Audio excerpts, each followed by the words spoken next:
3927 개관성경 책별 강의를 시작하겠습니다. 오늘은 사무엘 하입니다. 사무엘 하는 전체 주제가 왕이 되는 다윗이 되겠습니다. 다른 말로 말하면은 다윗이 이스라엘 통일왕국의 왕이 되었다는 그런 주제가 전체 내용의 핵심이 되겠습니다. 그러면 이 다윗이 왕이 되는 것이 전체 주제라고 한다면은 대단한 주제로 보면은, 그러니까 좀 큰 문장으로 보면은 세 가지로 개관을 할 수가 있습니다. 세 가지로 나눠 볼 수 있다는 거죠. 세 가지로 구성이 되어 있는 성경이 사무엘하라고 하는 것을 알 수 있다는 겁니다. 첫 번째가 1장부터 10장까지, 두 번째가 11장부터 12장까지, 세 번째가 13장부터 24장까지 이렇게 나뉘어져 있는데, 첫 번째 주제가 다윗이 왕이 됨, 두 번째 주제가 다윗의 범죄, 세 번째 주제가 다윗의 재난, 이렇게 크게 세 가지 주제로 구성이 되어 있는 것이 바로 사무엘하다. 자, 이렇게 여러분들이 보시면 되겠습니다. 자, 그러면은 이 개관 성경을 볼 때 어떻게 봐야 되는가? 편집 의도를 이해하시면은 내용 파악이 쉬워집니다. 그러니까 개관이라는 특징을 가지고 있는 개관 성경이잖아요. 그래서 개관이 뭐냐? 이건 나누는 겁니다. 문장별로. 그러니까 큰 문장, 작은 문장, 단원이라고도 하고 단락이라고도 하고 그러는데, 뭘로 이제 좀 이해를 하셔야 되느냐면은, 지금까지 우리는 장 그리고 절 이렇게 개관해 놓은 성경을 지금까지 봐왔습니다. 그것은 500년 동안 계속 그렇게 출판이 되어 왔어요. 근데 처음으로 이제 3927 성경연구원에서 5가지로 나누었어요. 그러니까 2가지로 나누었던 그 문장을 5가지로 그 문장을 나눴다. 좀 더 세밀하게, 좀 더 세부적으로 나눴다 이거예요. 장, 절, 몇 장 몇 절 그렇게 말하잖아요. 그러니까 몇 장 몇 절, 그것은 고유한 거니까 살려놓고 거기서 그 단원이라고 하는 대단원, 중단원, 소단원, 대단락, 중단락 이렇게 5가지로 나뉘어져 있어요. 성경을 보시면 나중에 이제 성경을 좀 집중적으로 강의할 때가 있을런지 모르겠지만은, 그때에는 이제 성경 본문을 확인하면서 한번 강의를 해보려고 생각하고 있습니다. 오늘은 일단은 크게 중단원 주제 중심으로 말씀을 드리겠습니다. 중단원 주제는 지금 여기서 여러분들이 가지고 있는 개관 성경을 보시면은 8개로 되어 있어요. 8가지. 첫째가 왕이 되는 다윗, 사무엘하 1장부터 5장 25절. 두 번째가 언약궤 운반, 세 번째가 다윗의 형통, 네 번째가 간음과 살인, 5번째가 나단의 책망, 6번째가 암논과 압살롬, 7번째가 국가적 혼란, 8번째가 다윗의 치세. 이렇게 8가지 주제 중심으로 개관 성경은 편집을 했습니다. 그래서 볼 때 이 중단원 중심으로 봐야 좀 파악하기가 좀 쉽다 이거죠. 자, 그러면 우리가 이 8개를 하나씩 좀 설명을 해 나가도록 하겠습니다. 첫 번째가 왕이 되는 다윗인데, 여기는 사무엘하 1장부터 5장까지의 주제입니다. 1장부터 5장까지의 주제는 두 가지로 나눕니다. 소단원에서 먼저 1장부터 4장까지는 다윗이 유다 왕이 먼저 됩니다. 그리고 사마리아에는 이스보셋이라고 하는 사울의 아들이 왕이 돼요. 그렇지만은 부하에게 살해를 당합니다. 자, 여기까지의 내용이 바로 이제 다윗과 이스보셋의 그 따로따로 왕국을 세웠는데 다윗이 승리를 하는 장면이에요. 여기가. 두 번째가 다윗은 전 이스라엘에 이제 5장에 와서 이스라엘 사람들이 와서 우리 전 이스라엘의 왕이 되달라고 부탁을 해서 결국은 전체 이스라엘 왕이 되는데, 그 횟수가 7년 반입니다. 7년 반 동안 유다만의 왕으로 있었고, 그 다음에 7년 반 후에 전 이스라엘의 왕이 됐다, 다윗이.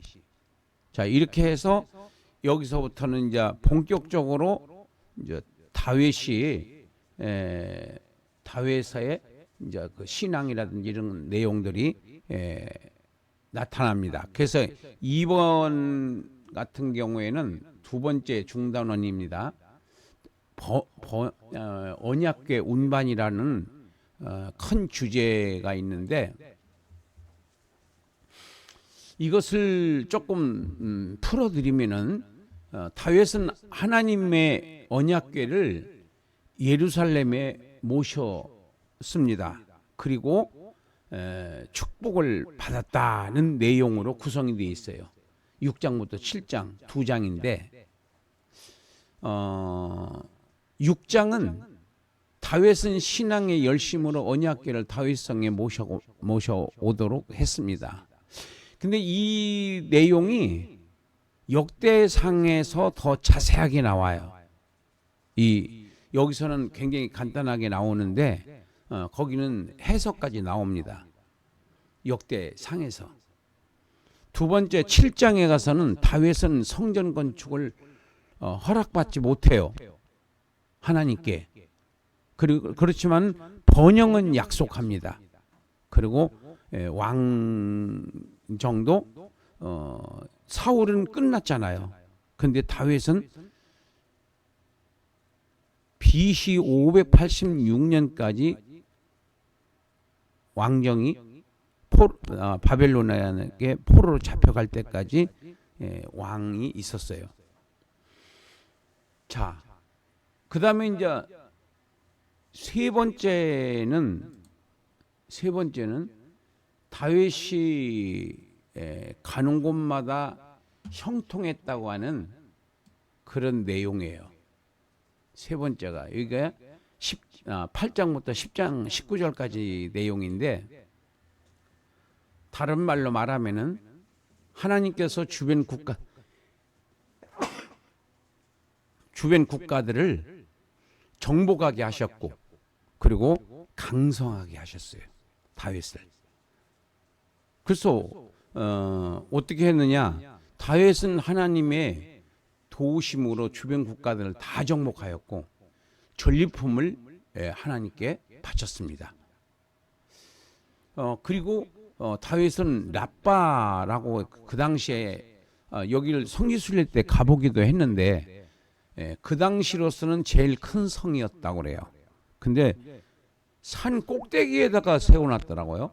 가서 보니까 근데 그때는 암몬이 제일 큰 나라였었는데 그 암몬 왕국을 그 라빠였어요. 근데 이것을 바로 그 성까지 점령하지는 못했지만은 그 군인들이 내려와서 전쟁을 해서 다 이겼어요. 그래서 다 성으로 다 들어가 버리고 문을 닫았어요.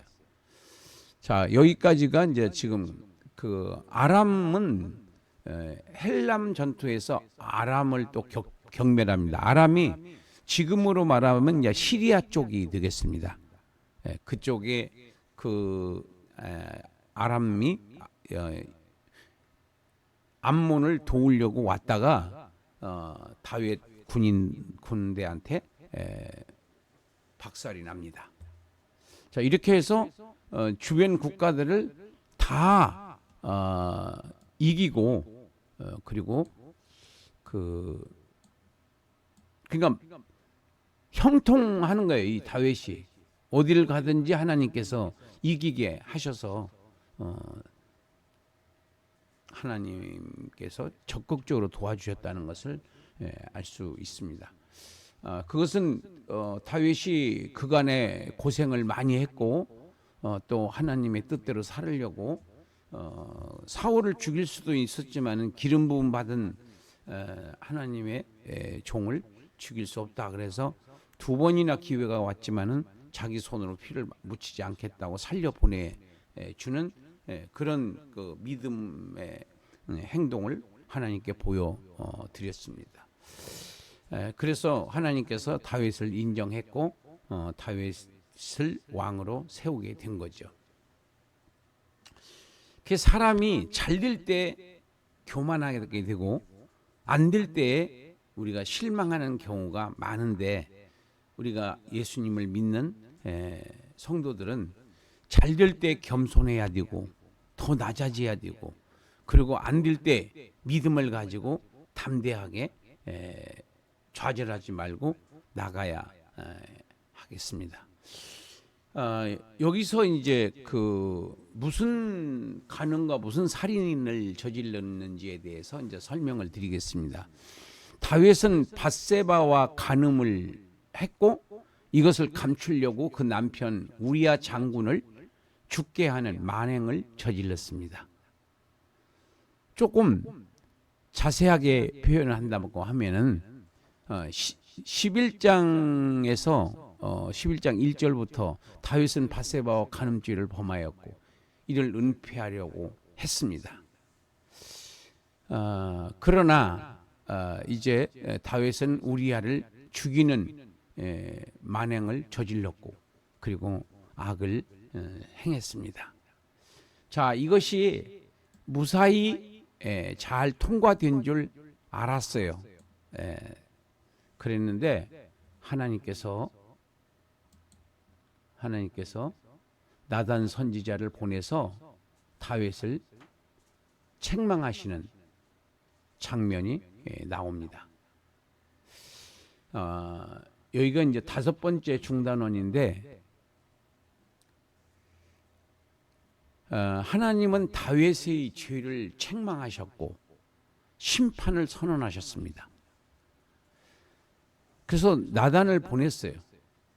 그 보내가지고 다윗이 얼마나 큰 죄를 지었는가를 설명을 합니다. 그때 보통 왕들은 선지자가 바른 말을 하면 선지자를 감옥에 넣는다든지 아니면은 죽인다든지 그랬는데 다윗은 바로 꿇어 엎드려서 회개 기도를 합니다. 밤이 새도록. 그게 좀 다른 거예요. 보통 그 왕들하고 다윗 왕과의 차이점이라고 볼 수 있어요. 다윗은 즉각적으로 회개하여 죄 사함을 받습니다. 그러나 아이가 죽는다고 예언을 합니다. 그리고 이제 하나님께서 용서하셔서 다윗의 범죄에도 불구하고 라빠성을 완전히 이번에는 정복을 합니다. 요압 장군에 의해서.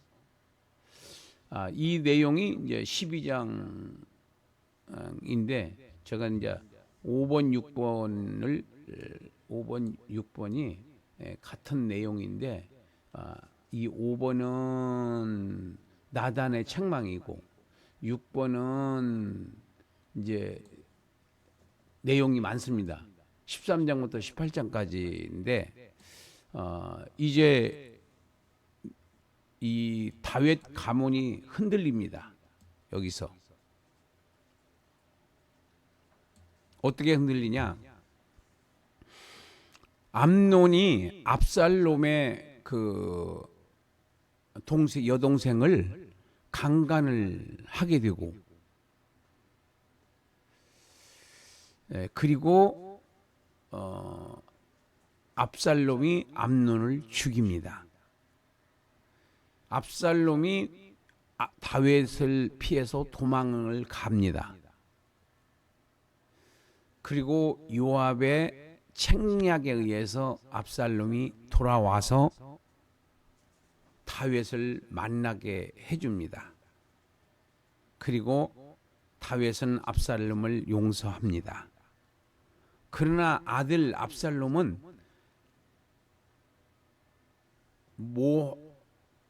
모반을 합니다. 그래서 다윗이 쫓겨납니다. 왕궁에서. 도망가요. 압살롬을 피해서. 그 아들하고 안 싸우려고 그런 거죠. 시련 중에 그런 환경 속에서도 하나님을 바짝 의지하는 다윗이 참 색다른, 다른 사람들하고의 다른 면이라고 봅니다. 압살롬이 망하는 장면에서 참 모든 것은 하나님께서 모든 열쇠를 가지고 계신다고 하는 것을 우리는 알 수 있습니다. 압살롬이 만약에 다윗을 확실히 이길 수 있었었는데 그 생각을 바꿔 버림으로 말미암아 망하게 됩니다. 그게 바로 아히도벨의 계략이 딱 맞아 떨어지는데 후세라고 하는 다윗의 신복의 말을 들었다가 망하게 됩니다. 압살롬이. 그래서 요압 장군이 압살롬을 죽이고 그 반란은 진압을 합니다. 그런데 다윗이 너무 슬퍼하는 그 모습에서 백성들이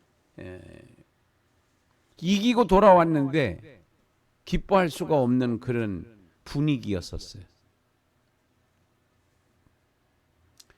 자, 여기까지가 이제 6번이고 그 다음에 7번을 보면은 이제 국가적 혼란이 19장부터 20장부터 시작이 되는데 이게 다 뭐냐면은 이 다윗의 범죄의 그 파괴력이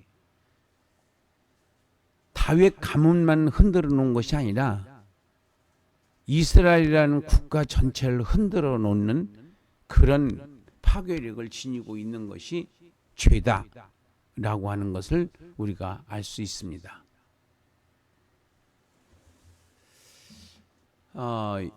요압은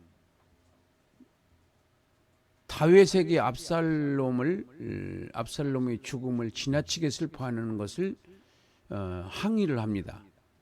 그건 맞는 것 같아요. 다윗이 잘못했다고 생각해요. 두 번째는 다윗이 예루살렘으로 귀환할 때 유다 지파와 이스라엘과의 갈등이 생기는데 원래 있는데 그게 이제 드러나는 거예요. 그게 그 유다 지파와 그리고 유다 지파 외에 11지파와의 관계가 이제 나중에 북이스라엘과 남유다로 갈라지는 바로 그 어떻게 보면 뿌리라고 생각할 수가 있겠습니다. 그 다음에 예루살렘 귀성 문제와 관련한 갈등은 세바라고 하는 반란으로 이어집니다. 20장에 그 내용이 나와요. 세바의 그 반란. 그래서 그 세바를 가서 요압이 정리하고 돌아오는 것까지가 20장까지가 7번이 되겠습니다. 그 다음에 우리가 이제 8번으로 가겠습니다. 마지막입니다. 8번에는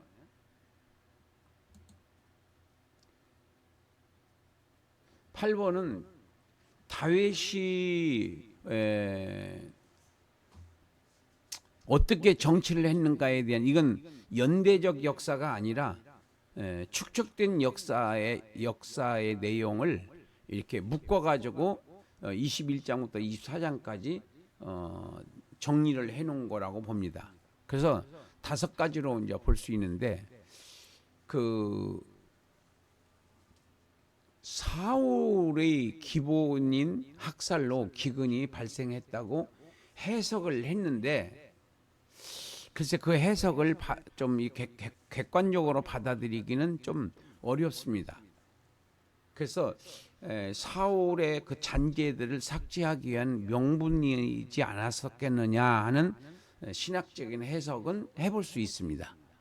두 번째는 블레셋과 전투에서 승리를 거둔 사건들을 기록했고, 그 다음에 언약을 성취해 가시는 하나님의 섭리와 공의로운 사랑을 노래한 장면이 22장 1절부터 23장 7절까지 되어 있고, 그 다음에 다윗의 용사들의 활약상, 그리고 다윗은 자신의 영광과 국력을 자랑하려는 인구조사로 말미암아 전염병으로 인해서 7만 명이 죽는 엄청난 사건을 저지릅니다. 다윗이. 자, 이런 역사적 실수를 여기다 다 기록을 해놨어요. 자, 이렇게 해서 이제 그 사무엘 하의 개관을 다 했습니다. 이것을 이제 우리가 설교화 시켰습니다. 사무엘 하 구속사 설교, 책별 설교가 되겠습니다. 한 권을 설교화 시켰어요. 그래서 서론은 지금 우리가 이렇게 그 지금 한번 살펴봤잖아요. 1장부터 5장까지, 11장부터 12장까지, 그리고 12장 16절부터 24장 25절까지 이렇게 세 개로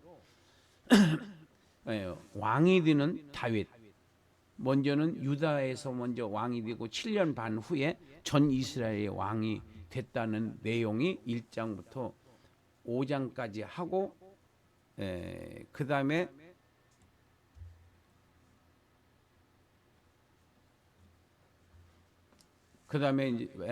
바세바와 간통을 통해서, 간통을 숨기기 위해서 우리야 장군을 죽이는 만행을 저질렀던 다윗을 그 나단 선지자가 지적을 함으로써 다윗이 회개를 하고 하나님께 용서를 빌어서 용서를 해주셨지만은 그 죄의 상처는 남아서 많은 혼란을 가중시켰던 장면을 우리가 설명을 들었고, 그 다음에 세 번째는 다윗의 범죄는 가문과 나라 전체를 재앙으로 흔들어 놓았다. 이렇게. 근데 이게 큰 주제는, 전체 주제는 다윗은 유다만의 왕에서 전 이스라엘의 왕으로 등극하게 된 것이 이제 전체 의미가 되겠습니다. 자, 이것을 이제 우리가 하나님의 관점에서 본다면은, 구속사적으로 본다면은, 천국에서 왕이신 예수님께서 육신을 입고 이 세상에 오셨습니다. 첫째, 예수님은 이 땅에서의 영광을 아침의 이슬, 아침 안개와 같이 여기셨고, 그리고 여기시라고 말씀을 하셨어요. 근데 여기서 그 예수님을 다윗으로 해석을 했습니다. 이 이스라엘에는 왕이 전부 42명의 왕이 등장하는데 통일 왕국의 왕이 3명, 그 다음에 분열 왕국에서 남쪽 왕이 20명, 북쪽 이스라엘의 왕이 19명, 그래서 전부 42명입니다. 그 42명의 왕 중에서 가장 성군을 뽑으라고 하면은 뭐니 해도 다윗이라고 말할 수 있습니다. 그래서 이스라엘의 최후의 전성기가 언제냐 하면은 다윗의 시대 때입니다. 승승장구할 때였습니다.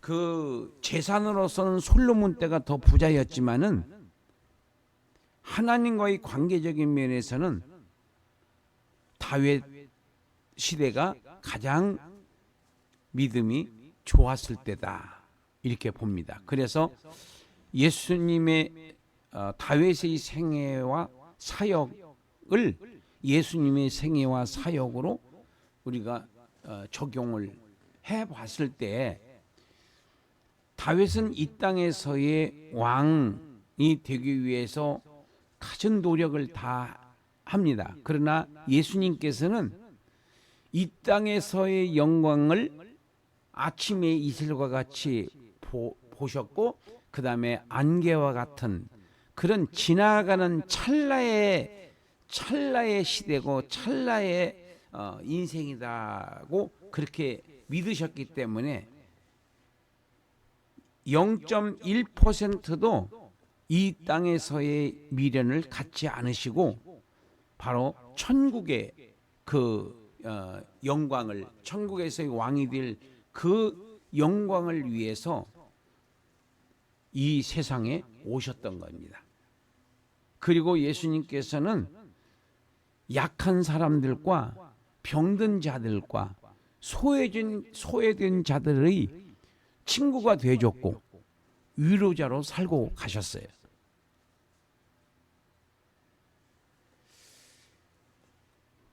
그러니까 예수님의 생애와 사역은 저와 여러분들이 어떻게 살아야 인생을 어떻게 살아야 되느냐라고 하는 것에 대한 답을 제시하고 계십니다. 예수님께서는 우리가 어떻게 살아야 되냐, 예수님이 가신 그 길이 바로 정도고 최고의 삶이다. 세 번째는 예수님은 천국의 영광을 위해서 이 땅에서 어떻게 살아야 하는지에 대해서 명확하게 우리한테 보여주고 가셨어요. 그러니까 누구를 닮는 게 아니에요. 우리는 예수님을 닮으면 되는 거고, 내가 어떻게 살아야지 예수님이 가신 길을 가면 되는 거예요. 예수님이 가신 길은 육신의 정욕, 안목의 정욕, 이생의 자랑이라고 하는 이 탐욕을 갖지 않으시고 이 땅에서 자기의 생명까지 몽땅 택한 하나님의 백성들의 구원을 위해서 희생하시고 헌신하시고 봉사하셨던 겁니다. 그래서 우리는 천국의 표대를 향해 뛰는 자가 되어야 된다. 적용입니다. 천국의 표대를 향해 뛰는 자가 된다. 그 천국의 표대가 뭐냐? 천국의 표대를 향해 뛰는 자가 뭘 어떻게 하는 거냐? 첫째가 땅에서 온유와 겸손으로 섬기는 생활을 해야 합니다. 땅에서 온유와 겸손으로 섬기는 생활을 해야 한다. 땅에서 온유와 겸손을 섬기는 생활을 해야 한다. 근데 이것이 제정신을 가지고는 안 돼요. 제가 해보니까. 그럼 언제 가능하냐? 기도와 성령을 받았을 때, 기도를 통해서 기도에 전혀 힘써서 성령 충만을 받았을 때 제정신으로 사는 것이 아니라 성령의 정신으로 살아갈 수가 있다.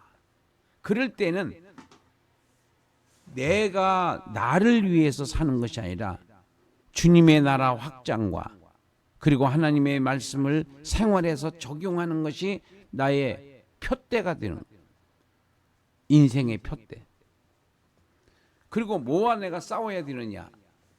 육신의 정욕, 안목의 정욕, 이생의 자랑이라고 하는 죄의 3대 구멍, 죄의 3대 요소. 사탄이, 마귀가 바로 이 세 가지 욕심을 사람들에게 갖고 유혹을 해서 인생을 망쳐버리게 되는 겁니다. 육신의 정욕, 안목의 정욕, 안목, 눈에 보이는 거 다 갖고 싶은 거, 이생의 자랑, 심지어는 자식 자랑, 재산 자랑, 자동차 자랑, 아파트 자랑, 심지어는 옷 자랑, 가방 자랑. 자랑을 못하면 몸살을 앓는 분들이 있어요. 이게 뭐냐? 죄입니다. 우리는 예수님만 자랑해야 돼요. 예수님이 나를 위해서 십자가에 죽으셨고, 예수님이 내가 지옥 가야 할 그 지옥의 대가를 예수님이 다 지불하시느라고 그 엄청난 희생의 대가를 지불하셨고, 지금도 나를 위해서 기도하고 계시는 예수님을 자랑하고 또 자랑하고 또 자랑해야 된다. 세 번째는 사명에 충성하는 생활을 해야 된다. 사명이 뭐예요? 하나님께서 나에게 맡겨주신 일이 있어요. 각자에게. 그 일을 그냥 책임을 다하는 것이 아니라 마음을 다하고 뜻을 다하고 정성을 다해서